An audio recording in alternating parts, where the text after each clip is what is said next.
kaysa kung nakakapagpaganda talaga yung blusa, no more tears ka na. Nawawala yung blusa. Dito ko lang tinago yun eh. You do not strike me like a woman that gives up easily, Cleo. I promise you, tita, pag natikman ni Angelo yung mga labi ko, he'll be mine again.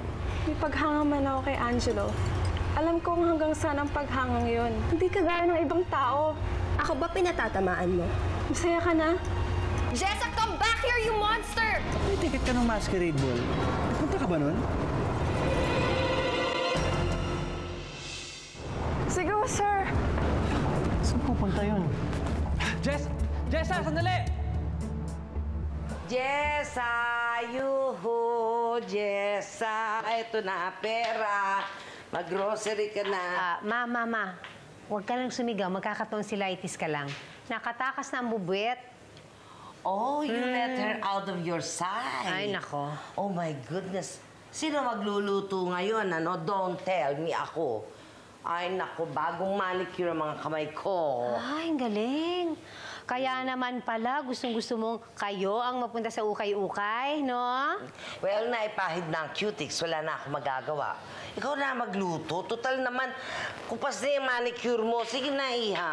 Nakakainis talaga. Nakakainis. Bakit ba ako pumayag-payag na maalagaan niyang anak ni Reyang yan? Ako, alam ko lang na ganun kalaking konsumusyon. Can you imagine? Pumayag akong alagaan yung anak ng karibal ko? Ay!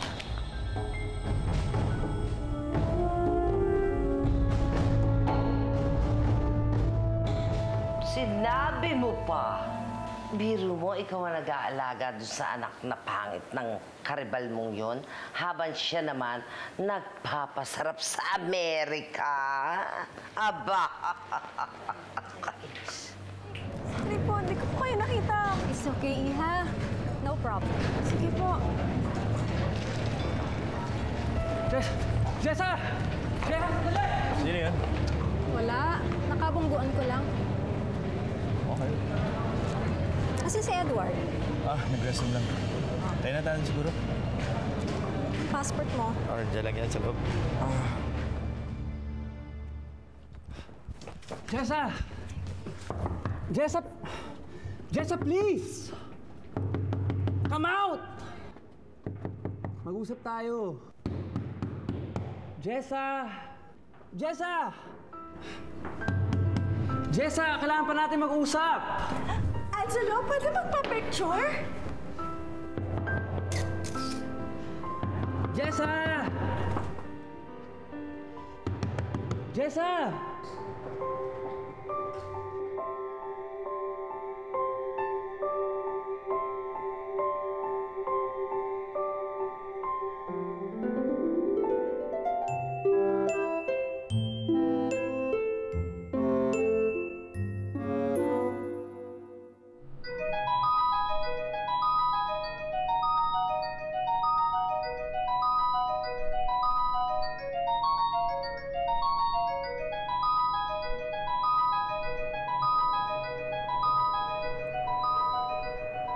Sorry, Angelo, pero hindi kita maharap ngayon. Umalis na siguro. Hindi ako susuko ng gano'n na lang, Jessa. Nag-iisip ka pa kung bakit mo inaalagaan ang pangit na anak ng karibal mo. Eh, isa lang naman ang dahilan nun, darling. Kwarta. Pera. Alam ko. Yun naman talaga ang dahilan eh kung bakit ko pumayag na alagaan yung anak ni Rhea. Pero kung alam ko lang na ganito kalaking konsumusyon at sakit ng ulo yung Jessang yan, eh di sana humingi pa ako ng mas malaki-laking sustento kay Gerald. Eh, bakit hindi ka humingi ng malaking sustento? Earth to mother, earth to mother. Eh, hindi ba punta nga ako ng punta dun sa bahay ni Gerald? Eh, wala naman ako makuha dun sa caretaker. Eh, hindi ko nga alam kung kumusta na yung inaalagaan nilang anak ko, no?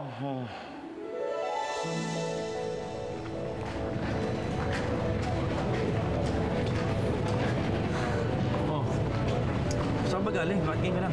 I just saw this girl, Dad, and I decided to get her number. And did you get her number, ha, kuya? Hanggang ngayon ba naman, Alison, wala ka pa rin tiwala sa kuya mo? Ha? Ito, number. At sinubukan mo na ba tawagan yung number na yan? Alam mo, we girls usually give out fake numbers para sa mga nangungulit na tulad mo. Para tigilan niyo na kami. Don't tell me. Naiisip mo ang anak mo. Bakit ko naman iisipin yung anak ko? Sagabal lang yun sa buhay ko.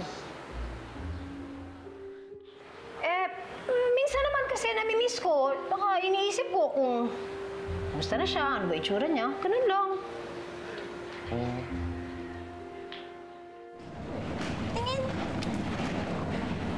0987? Anong telephone company to? Ano ba? I told you so. Tama na, tama na. Alison, huwag mo na kasing inaasar yung kapatid mo. Edward, sinabihan na kayo ng mama mo. Si Alison pa eh. Let's get going. Sa akin mamaya.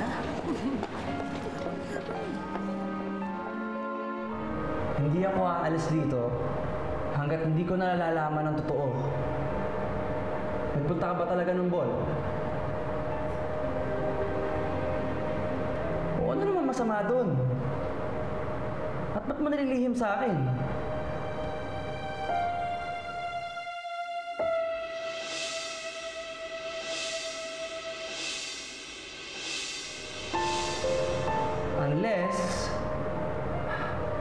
Unless ikaw yung nung kasayaw ko nun.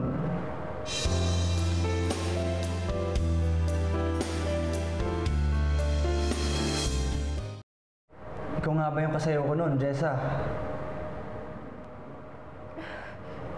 Hindi ako yung nakasayaw mo. O hindi naman pala eh. Pero ba't ka tumakbo nung tinanong kita kung pupunta ka dun sa ball? At bakit ka umiiyak?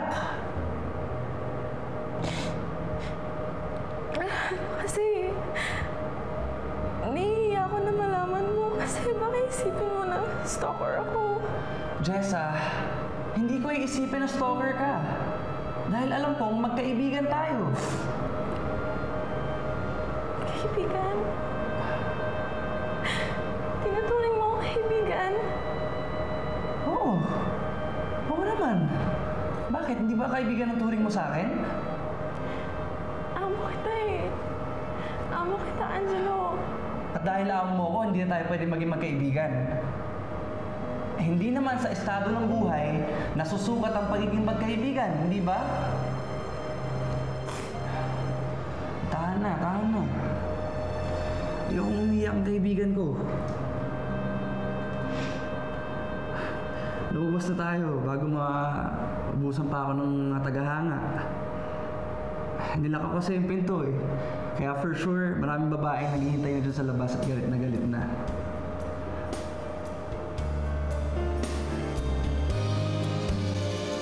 Narito lang ako, naghihintay sa'yo pag-ibig. Narito lang ako, nagpapakasakali na ikaw.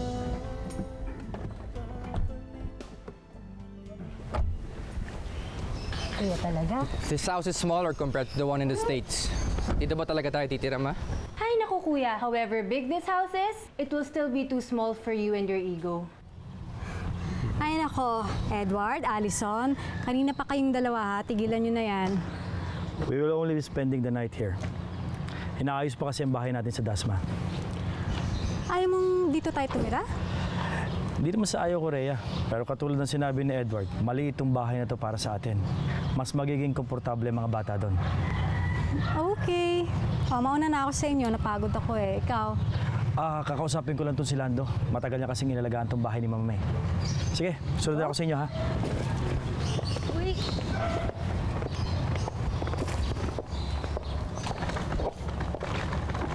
Lando. Hi, boss. Morning. Kamusta dito? Ganun pa rin, boss. Buwan-buwan, pumunta dito yung babae. Tinatanong kung paano kayo makokontak. Hindi ko babalik pa uli yun. Malaki na daw kasi yung utang niyo sa kanya. Paano malaki? Eh, malaki na daw yung bata eh. Di dapat, mas malaki na daw ang sustento niyo sa kanya. Kailan siya uli nagpunta dito? Nung isang buwan. Tingin ko, babalik pa uli yun eh. Nakakatakot nga eh. Parang di gagawa na matino. Dito muna to, boss.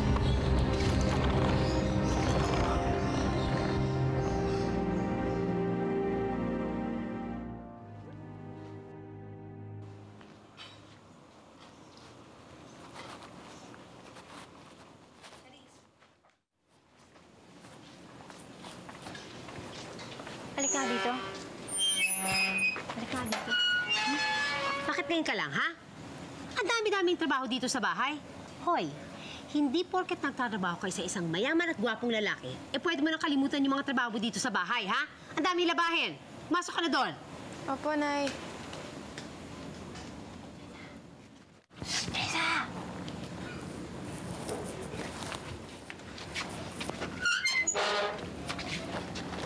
Grabe yung nanay mo na nakakatakot talaga kahit kailan, no? Di ka na nasanay doon. Hindi talaga, no? Ikaw lang naman sanay sa pangakapin niya, eh. Ewan ko ba kasi sa'yo, bakit hindi ka na lang umalis dito sa bahay niya, bumukod ka na lang, iwanan mo na yung nanay mo, eh. Alam mo naman hindi ko kaya yun, Chiki. Mahal na mahal ko si Inay. Gaya ba ng pagmamahal mo kay Angelo? Kaya hindi mo siya maiwan? Kailangan ko ang trabaho kay Angelo. Tsaka isa pa, sinabi niya na ang kaibigan ko na siya. Friends na kayo?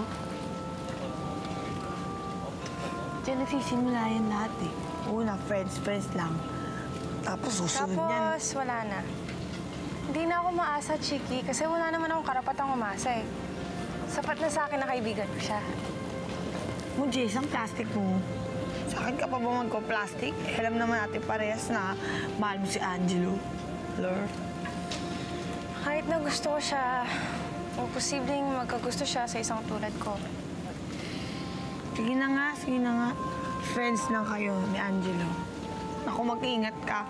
Pag nalaman na naman yan ni Cleo Leon, naku, awain ka na naman doon. Ang kapal talaga ng mukha ng babaeng yun. Eh kung kiskisin mo kaya ng papel dilihay mukha nun. At ano, kuminis yung pagmumukha niya? No way. Eh ano ng plano mo ngayon? Na-cancel na lahat ng projects mo with Angelo. It's either siya ang nag-back out or na-convince na yung mga producers na alisin ka sa project. Angelo may try to get rid of me. Pero hindi ako papayag na matalo sa Jessang yun. Kung kapit tuko siya kay Angelo, then all I have to do is find a way na si Angelo na mismo magpaalis sa kanya.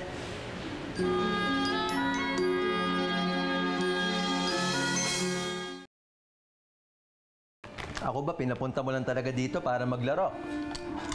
Hindi kasi ako makatulog eh. Hindi ka makatulog. Don't tell me, iniisip mo pa rin yung nangyari sa shoot kanina. May pahabol-habol ka pa nalalaman kay Jessa. I mean, hindi sa sumasangayon ako sa mamo pati kay Cleo, ah. But you falling for Jessa? That's just too far-fetched. Matagal na tayong magkaibigan, Noel. You know me even more than my mother does. Siguro naman alam mo na by now na hindi ako tumitingin sa panglabas na anyo ng tao. Teka, so are you telling me nagkakagusto ka na kay Jessa? Hindi ah. Magkaibigan lang kami ni Jessa. Hey, you say so. Late na. Una na rin ako. Alam mo, matulog ka na rin kasi may board meeting ka bukas, di ba? Hindi ka ba sasama? Kailangan ko suporta mo para dun sa ipe-present ko sa board. Manager mo lang ako, bro. Wala akong pakialam dyan sa opisina nyo. Plus, alam mo naman takot ako sa nanay mo. Mamaya, sermon na naman ako lang sa schedule mo. Ikaw lang humarap doon. Go ahead. See ya. Okay.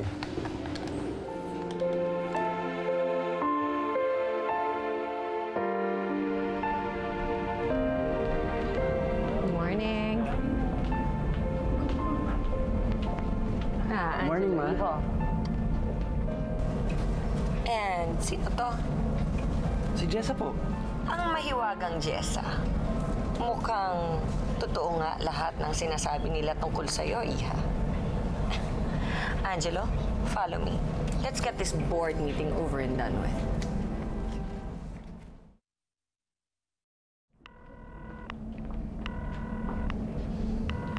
Hello? Anong balita dyan? Nandiyan na ba si Tita Victoria? Yes, at kasama na rin ni Angelo sa Jessa. Very good. Alam mo na rin naman kung anong gagawin mo, di ba? 100 times mo na yata inulit sa akin niya kagabi. Don't worry. Alam ko na ang gagawin ko.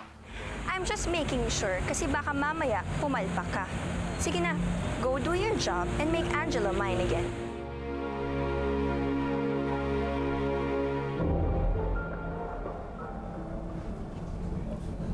This chart represents our market share sa upper middle class, the high class consumers.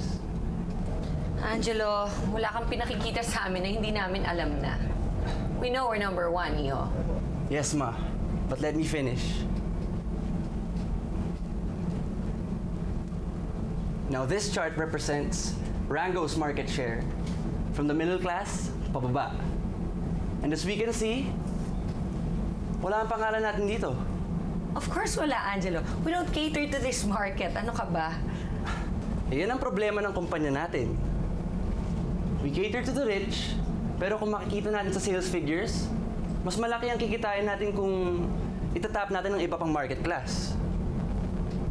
So my proposal is that we create a new line for Rango. Kasi mas kikita tayo kung ang target market natin ay ang masa.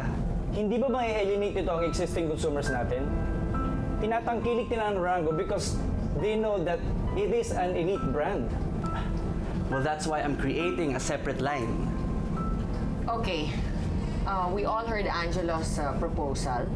I suggest we take a break. Pag-isipan muna natin mabuti.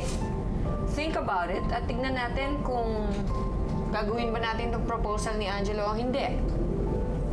Alright? Okay, let's go. Good job, son. Thank you, Ma.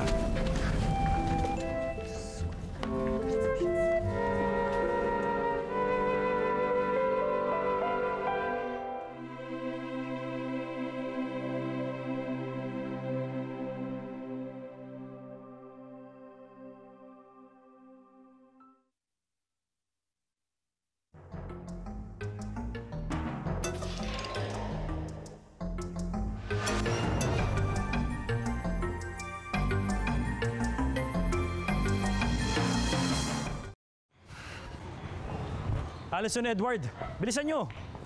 Let's go. Ano ba naman kayong dalawa? Bakit ka ba nagmamadali? Lilipat lang naman tayo ng bahay. Rhea, I have a meeting after this. Anong meeting? Remember, nang mamatay si Mama, ipinamana niya sa akin ang family business. The board is anxious to transfer the chairmanship to me.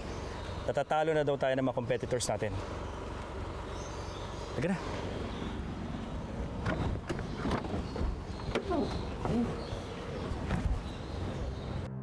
Hindi mo kami pwedeng abutan dito, Esmeralda. Hindi pwedeng malaman ni Rhea kung nasaan ang totoo naming anak. Nako, malapit na ba yung bahay ni Gerald? Malayo malayo. Ma, malapit na. Ikaw naman sasama-sama ka pagkatapos magre-reklamo ka dyan. Naku, paano pala kung wala doon si Gerald? Paano na lang tayo? Maglalakad tayo pa uwi, Ma, kasi wala na akong pambayad sa taxi. Hindi ka nagbibiro? Hindi. Ay, naku, anak. Mangangayayat ako. Ma, hindi bale na. You need to exercise. Okay lang yan. Naku, talaga kailangan nandun si Gerald. Abutan natin. Para makuha mo rin pera mo, di ba? Ay, naku, Ma. Alam mo, nararamdaman ng mga palad ko na magkakapera na ulit tayo. Uy, totoo. Yun ang gusto ko sa'yo, anak eh. Oo naman! Ay, naku, kailangan na to.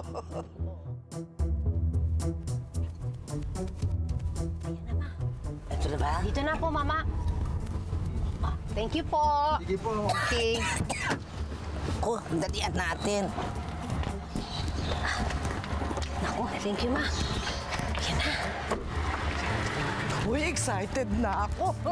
Excited kang makita si Gerald? Hindi, excited na ako magkapera dun sa ama ni Jessa. Naku, bukas! Siguradong nandyan sila. Swerte tayo. Wow, ang laki ha. Oo. Ang laki, ang ganda. Halika ma, halika na. Ang ganda-ganda. Ayan, may tao, may tao. Oo. Hoy, miss. Alalay ka ba ni Gerald? Nandyan ba siya?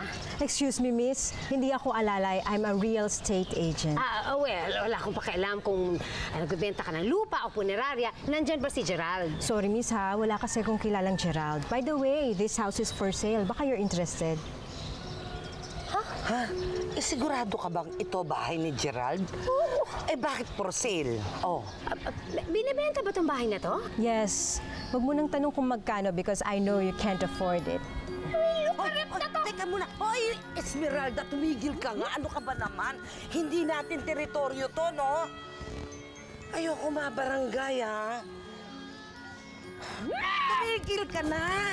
Tumigil ka na kasi. Paano na tayo nito? Kung binibenta ang bahay ni Gerald, that means hindi na babalik yun. Paano natin makakwartahan yung ama ni Jessa? Excuse me, ma'am. Please leave the property. Yes. Tumigil ka na, anak. Please lang, please. Please, ha? Please. Behave. Yes. Thank you, ah. Okay. Anak, utang na. Ulit kayo pa! Tama na, tama na. I'm sorry, I'm sorry. Isa na! Pasok na. Pasok na.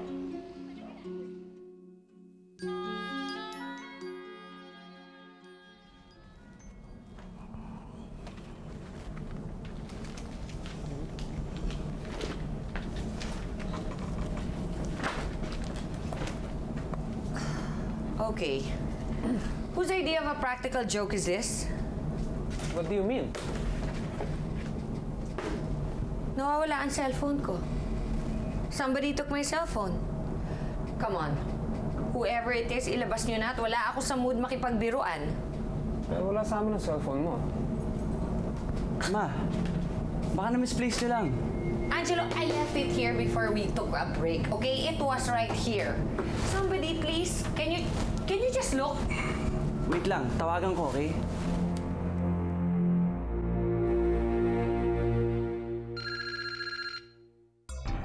What's my phone? What's my phone doing in your bag, huh?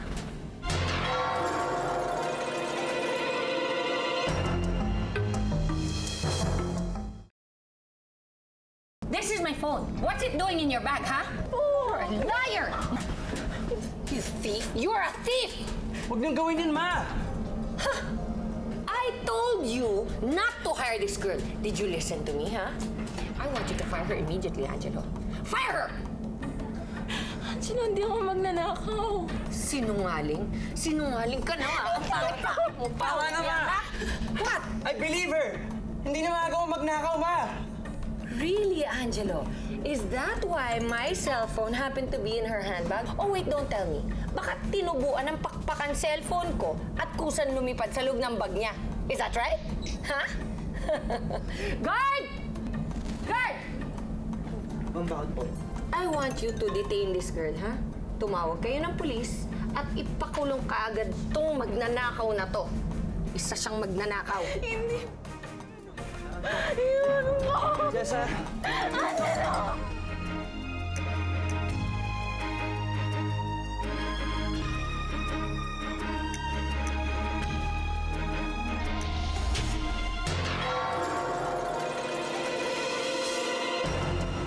Kawawang Jessa. She really didn't know what hit her. Tatanga-tanga kasi. May gut feeling ako na inosente si Jessa. Akala ko ba hindi pa pabayaan ni Angelo si Jessa? Simula nung padikit si Jessa kay Angelo, lagi na lang siya napapahamak. Inutusan mo ang assistant mo para ilagay ang cellphone ni Mama sa bag ni Jessa. Salamat ha. Dumating ka. Tinawagan kita because I want you to take my place. Anong meron sa araw na ito para kay Angelo? Angelo! Jessa, ano to?